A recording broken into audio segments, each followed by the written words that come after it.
Coming up on the Q30 Newscast, the big event happening this Saturday may not be as successful as the event staff planned.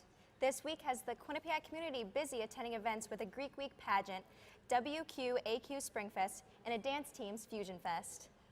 And we also have a live interview with the new SGA president. All this and more coming up on the Q30 Newscast.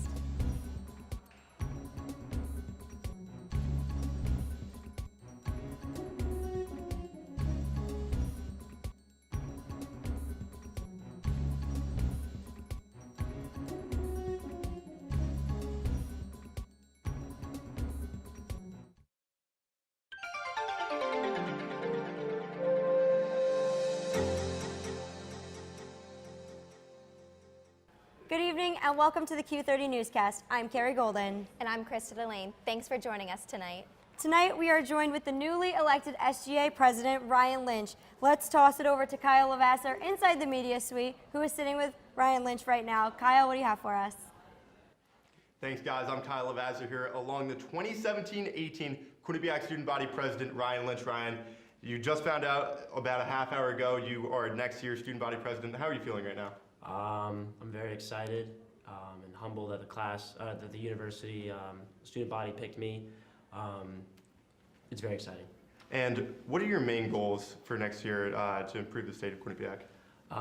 My main goal has been my platform that I've been sharing with everybody. It's to restructure the organization because we have 41 members representing this huge population at campus, and it only gets bigger and bigger every single year. And administration views our opinions less and less every time we go because our representation is not there. So I plan on restructuring the organization so we can expand so it is parallel with the expansion of student population on campus. So I'm talking about representation with from multicultural groups being a member in a way of student government to the people fighting for club sports. Having them there going to administration with more representation will put more pressure on them to give us the answers we want and the change we really need. And what is the first thing that you hope to accomplish as president? First thing I hope to accomplish as president is I'd say would be to get everybody in student government on board with this restructuring change. I want the people that didn't vote for me to understand the platform that I'm running because I really think it's something tangible. It's a long-lasting solution to these issues on campus. And I really think that everyone would be excited about the plans that we have for next year. Something that you mentioned a lot during the SGA debates is how important teamwork is when you're in a student government. Could you just speak about the importance of being a leader and your team and how you plan on using that team to enact what you want to do? Well, I think that the executive board that the student body voted in is some of the most dedicated members of this organization, so it starts with that. Our younger members have great respect, I would think, for the 5 of us, and they trust us to lead the organization. So as long as everyone's on the same page, it's like being on any sports team. If we're on the same page, we can focus and not get distracted from things that have nothing to do with SGA, and really focus on representing the student body. And I think next year we're going to be doing that more than ever since I've come to the school.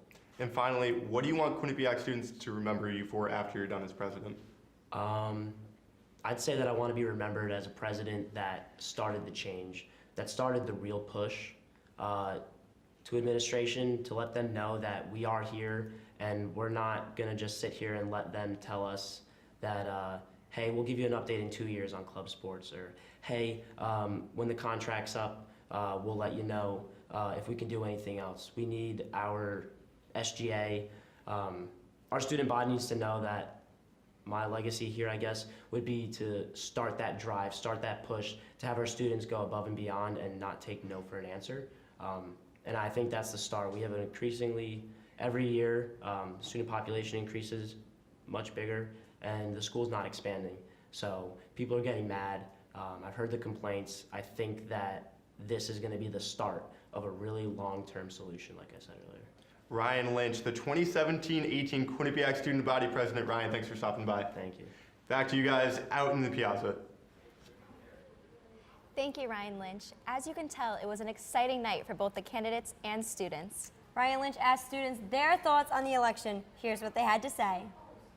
I think he has a lot of promising potential. He came around to the dorms last night and he made it very personable, talking to us and getting our feedback. But I like that he didn't make any promises about big things that don't really have a chance of happening. I'm personally a huge fan of Ryan Lynch. I think he's a real stand-up guy. He's a real leader in his community, and I think he's going to do a great job representing all of us here on campus. So far from what I've heard and what he's campaigned to me, I think that he'll be a good representation for Quinnipiac. He mentioned that he was trying to get some good representation for the kids that were not necessarily from America, so I'm hoping that he does that. The Big Event is an annual community service event which usually has a large turnout from the Quinnipiac community. However, this year may be different. My co-anchor Carrie Golden has the story. The Big Event is an annual community service event which takes place in the spring. In this event, students make teams of 8 to go out into the community to help. Some include raking leaves, cleaning windows, or just helping the organization with whatever they need. However, this year, about 1,000 less students signed up than last year, worrying the staff. We think that it might have to do with the fact that Q-Thon was so close to the big event. Students don't really necessarily get the whole idea of helping out and lending a helping hand and the feeling you get just from helping someone else rather than doing it for a purpose. For most local organizations, they rely on the big event to help them out. But with the lack of student signups, not every place usually involved will be able to get the help they need. These local entities schedule their entire spring around Quinnipiac students. They plan what they need to do, whether it's painting a building or planting, doing some gardening in their surrounding areas. They plan and wait for Quinnipiac students to do it because they know we're coming. Although there's not as much student interest in the big event this year as it was in years past, event coordinators are still hoping that students will sign up in the days leading up to the big event this Saturday, and local organizations will still get the help that they need. For Q30 News, Carrie Golden. Well, Krista, it has been election day here at QU. It's been a very exciting day. So we are joined here along with John McMahon. John, what do you have for us? Thanks, guys. Over the last few weeks, candidates for SGA have been campaigning for the 2017-2018 academic school year, and the results are in. For class of 2020, the president is Chris Montalvo, VP Victoria Babinski. Class 2019, the president is Jack Onofrio. The VP is Allison Kuhn. 2018, the president is Austin Solomon, and the VP is Michael Morano. Now, the big one. Student body president is Mr. Ryan Lynch. Student body vice president is Jacqueline Schmadel. So, it's been a long week for our candidates. Carrie, Krista, what are your thoughts on this election? Well, Carrie, I know I'm very happy for all the winners. I'm sure they'll do a great job. Yeah, my thoughts exactly, Krista. So transitioning from the politics in the Quinnipiac community, let's now transition into the national politics. John, what do you have for us in your political update? Thanks, guys. Donald Trump has been our president for over 70 days, and the Trump train shows no signs of slowing down. Trump faces the biggest week of diplomacy thus far, as he plans to meet with the many foreign leaders throughout the week, including those of Egypt, Jordan, and China. Trump's meeting with Chinese President Xi Jinping comes after he said that Beijing would be closely watched if the U.S. did not tell its ally North Korea to ease back on their nuclear arsenal. Trump said to the Financial Times that, quote, China had great influence over North Korea, and China will either decide to help us with North Korea or they won't, end quote. Relations with the Chinese government over the coming weeks with this country's foreign relations. Shifting gears, Trump's press secretary Sean Spicer announced the president has donated his paycheck thus far to the National Park Service on Monday. Spicer told the press that, quote, the president is personally proud to contribute his first quarter of his salary, which equals $78,333 to the important mission of the Park Service, which is preserving the country's national security, end quote. Trump says the money will go to preserving national battlefields, but in comparison to his proposed 11.7% slash in the budget for the Department of the Interior, the money is weak, leading some to believe that it was a publicity stunt. Still, his charity did not go unnoticed, as the Department of the Interior Secretary Ryan Zinke said in a statement, quote, we're about $229 million behind in deferred maintenance on our battlefields alone. We're excited about that opportunity, unquote. And later tweeted a picture of the check expressing his gratitude. That's all I have for politics, guys. Back to you guys on the desk. Thanks, John. Still to come on the Q30 Newscast, we discuss Greek Week events and other spring activities happening around campus. And Colin Ronan has this week's national news update. Don't go anywhere.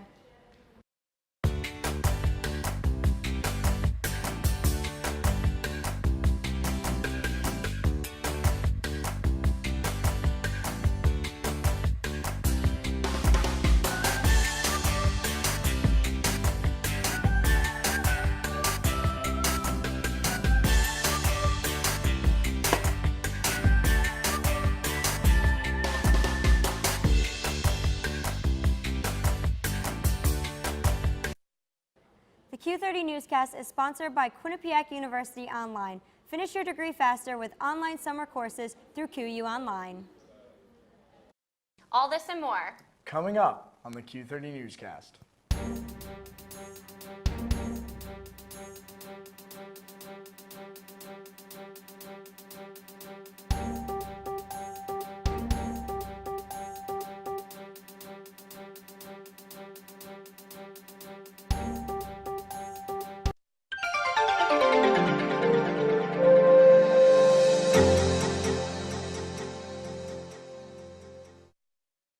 Coming up on Bobcat Breakdown. Coming up on Bobcat Breakdown. And welcome into Studio 125. So what? So what? If you score 40 points in a basketball game, we all know you play Quinnipiac Intramurals. We all know you love to shoot the rock. Well, if you think that's the most ridiculous thing you've ever heard, what I'm about to say, I guess, is going to be pretty ridiculous in your book. But I'm going to say yes, there is a controversy. I'm line, getting ready to punch the ball as it lands right in front of another Monument player.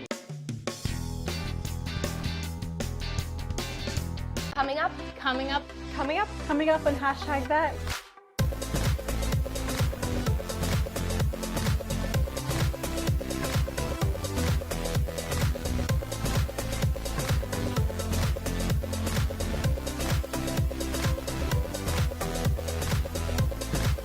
We are your source for Quinnipiac's entertainment news.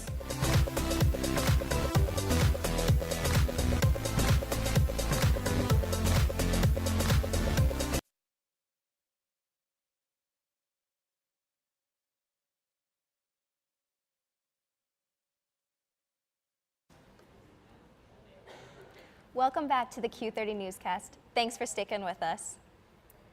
WQAQ's annual Springfest concert will take place this Saturday, the 8th, in the BurtCon Court. This concert will feature multiple bands such as Alex G, Pine Grove, and a few others. The event is free and open to all students as well as the general public. The concert will be held in the Athletic Center from 4 to 11:45. For more information or to tell your friends that you're going, search WQAQ Springfest on Facebook. This is our biggest event of the year. We get it promoted by people who go around flying New Haven. We've had promotional things running out of the bubble speaker all week long. The Sierra Promotions manager playing music, trying to get people excited. This week is Greek Week for all sororities and fraternities. Each year they hold a Greek god and goddess competition. In this pageant-like competition, there is a talent portion, question and answer, and the Greeks have to dress up in a toga inspired by their Greek Week pairing. This year's winners were Kyle Lopez from Beta Theta Pi and Courtney Kent from Phi Sigma Sigma. April is National Distracted Driving Awareness Month, and Hamden Police Department is working hard to make sure drivers are keeping their eyes on the road instead of their phones. On the corner of Mount Carmel Avenue and New Road, the Hamden Police were pulling students over who were using their phones today. An officer was placed across from New Road at the three-way stop. Students would then drive up to the light on Mount Carmel Avenue and Whitney Avenue, where they would be waved over by police if they were using their phones while driving. When the trap began and ended is unknown, but many students were pulled over. It is also unknown how many were received violations. The police department is increasing awareness also by pairing up with Connecticut Department of Transportation for the You Drive, You Text, You Pay campaign. The hope is that drivers will focus their attention on the road, therefore keeping everyone safer. Alpha Delta Pi will be hosting Corey's Army on April 21st. This philanthropy event will be held in honor of Corey Burke, a sister of 80 Pi and Quinnipiac student who lost her battle with cancer in late October of last year. Corey's Army is a boot camp style competition in which people will be competing in obstacle courses. People can make teams of 8 for $5 per person. All proceeds will go to the Dominican Republic mission team, which was Corey and her family's wish. The fraternity Alpha Sigma Phi will be hosting Q Factor on April 11th in the Buckman Theater. Q Factor is a talent show open to any student.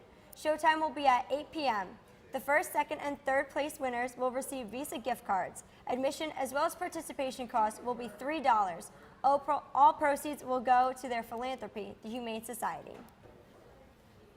Dance Fusion is holding their second annual Fusion Fest this coming Sunday morning at 10:30 in the BurtCon Dance Fusion is a hip-hop dance team on campus, and Fusion Fest is an invitational dance competition where a variety of dance styles will be performed. Quinnipiac's very own Step to Perfection and Dance Fusion will be competing against dance groups from other local colleges and universities. There will be raffles, and a portion of the proceeds will go toward the Dizzy Feet Foundation. The South Asian Society will be holding a Bollywood Fest this weekend. The event will take place this Saturday from 7 to 10 p.m. in the Piazza. It will be a fun event for students to experience and enjoy South Asian food, dance, and other performances. Join the South Asian Society Saturday night to learn more about the culture. Brother Jimmy's is a restaurant by day and hotspot for college students at night. How does that fare for business? Well, Bev Wakiaga has the story. New Haven Restaurant Week is upon us again. This year's restaurant list is looking a little different. Brother Jimmy's Barbecue, a recently opened restaurant, is making its first New Haven Restaurant Week appearance. We kind of wanted to bring the barbecue to New Haven. Brother Jimmy's is a franchise that began in New York. This is the third Brother Jimmy's to be opened in the state. While they are a franchise, they pride themselves on providing comfort food and an atmosphere where everyone feels welcome. This is it's just got that southern vibe, and I think it's a lot better than anything else that's going on here. Brother Jimmy's has only been in the New Haven area for a month, but it has already become a hit among college students from Yale, Quinnipiac, and other institutions around the New Haven area. Gets a little crazy, but it's definitely fun. They seem to love it.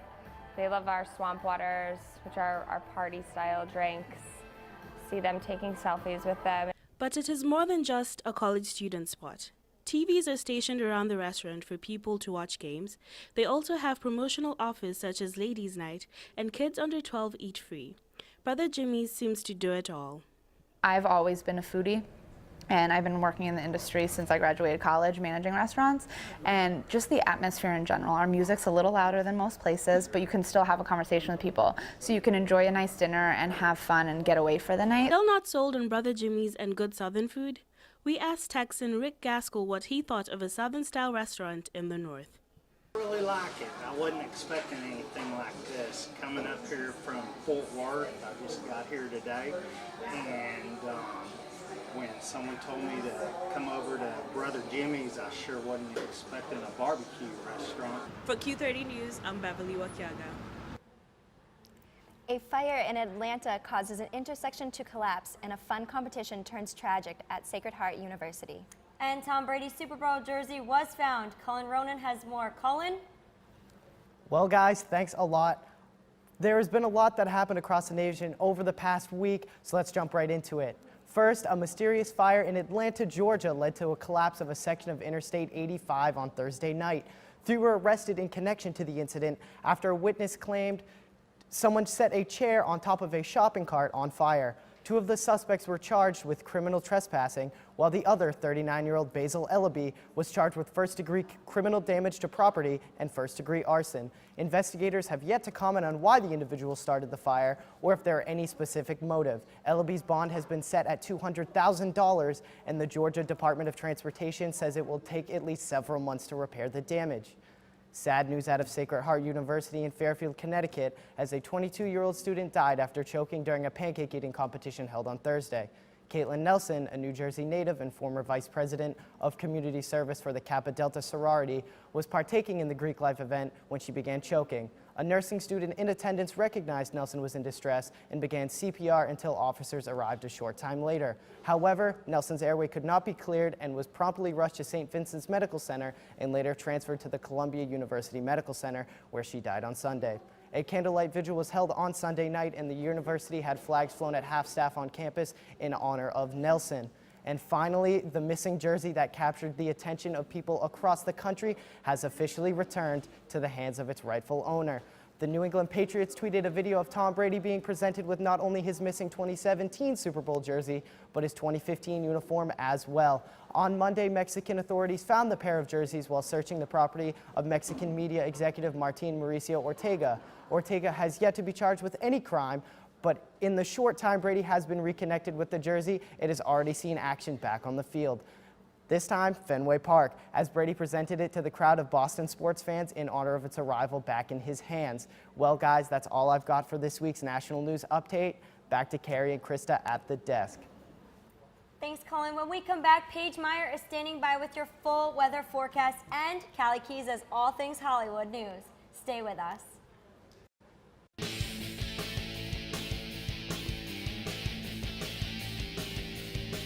Hello, Quinnipiac hockey fans, and welcome to the Neutral Zone. Definitely St. Lawrence, and I think you're going to see the test coming up real soon. They might be having a bit of an adjustment issue without that CBS line, but don't count them out. At High Point Solutions Arena in Game 2 of Quinnipiac vs. Northeastern Series.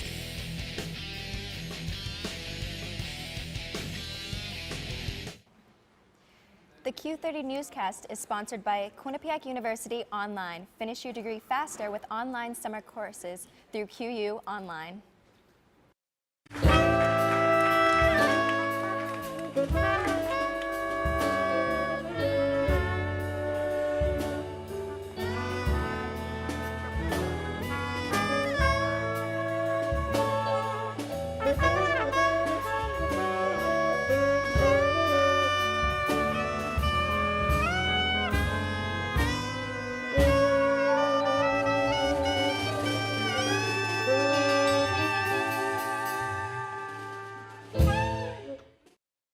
It's 9:30 Eastern, and you know what that means. Sports Pause is on the air. Ball played up the middle. Emmanuel with a little cheat off the pipe. Preseason just boils down to going after another national championship and not necessarily focusing on the one before. MJ, it is time for our favorite part of the show. It's the top 5 plays of the week, brought to you by B&D Deli, home of the Q-Dog. Let's talk about the first play you want to break down. Yeah, let's break it down right away. But the one name I'm going to throw out there is a freshman, Mika Maples.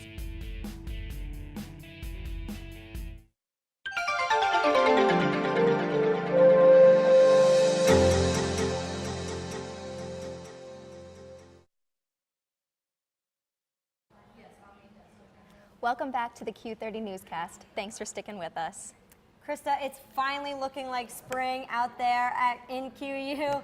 And I know, Carrie. I hope it will stay sunny in the weeks ahead. Paige Meyer is on the quad with this week's full weather forecast. Paige, what do you have for us?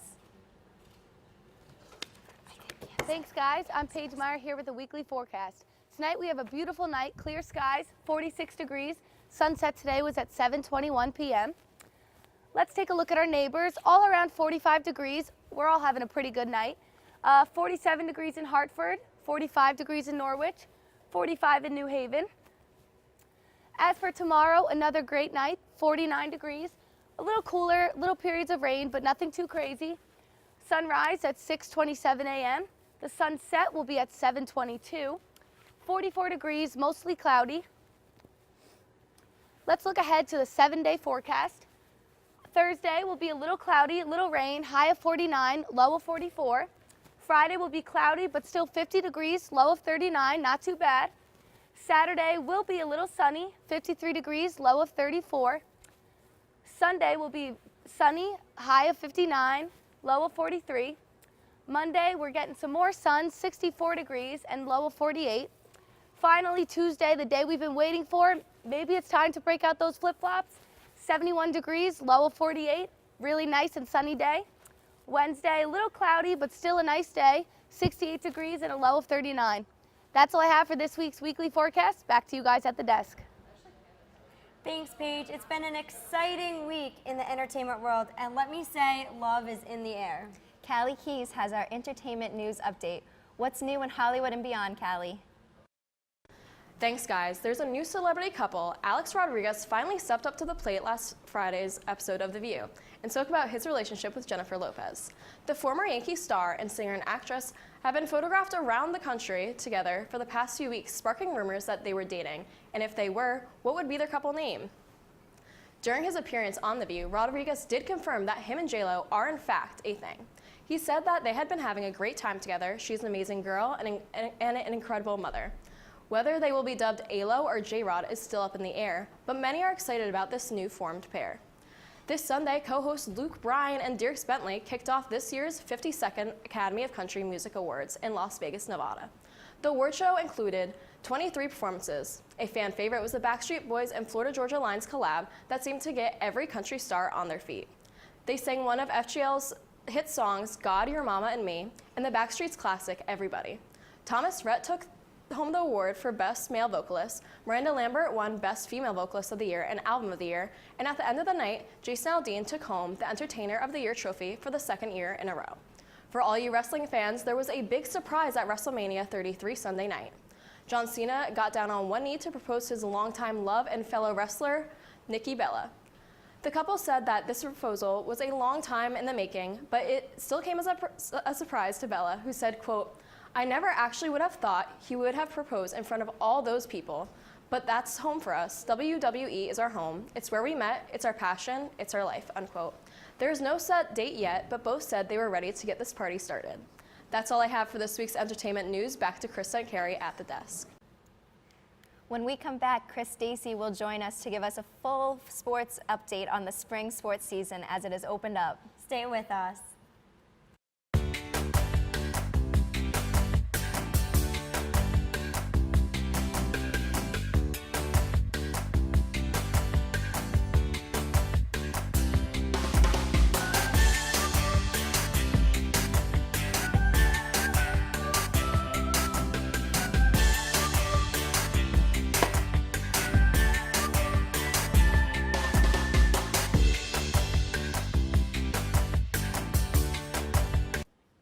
The Q30 Newscast is sponsored by Quinnipiac University Online. Finish your degree faster with online summer courses through QU Online. It's 9:30 Eastern, and you know what that means. Sports Pause is on the air. Left ball played up the middle. Iman Whalen with a little cheat off the pipe. Preseason just boils down to going after another national championship and not necessarily focusing on the one before. MJ, it is time for our favorite part of the show. It's the top 5 plays of the week, brought to you by B&D Deli, home of the Q-Dog. Let's talk about the first play you want to break down. Yeah, let's break it down right away. But the one name I'm going to throw out there is a freshman, Mika Maples.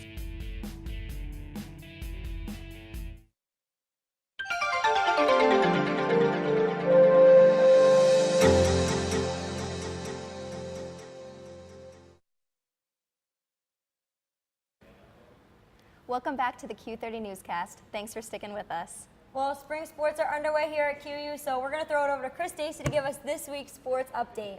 That's right, guys. Spring sports are in session. It's been a busy week for spring sports since they have started in full swing, and the women's basketball team is still making headlines. But we start on the lacrosse field with the men's lacrosse team, who traveled to Manhattan to try and avoid going 0-3 in MAC play. Let's roll that highlight right now for you.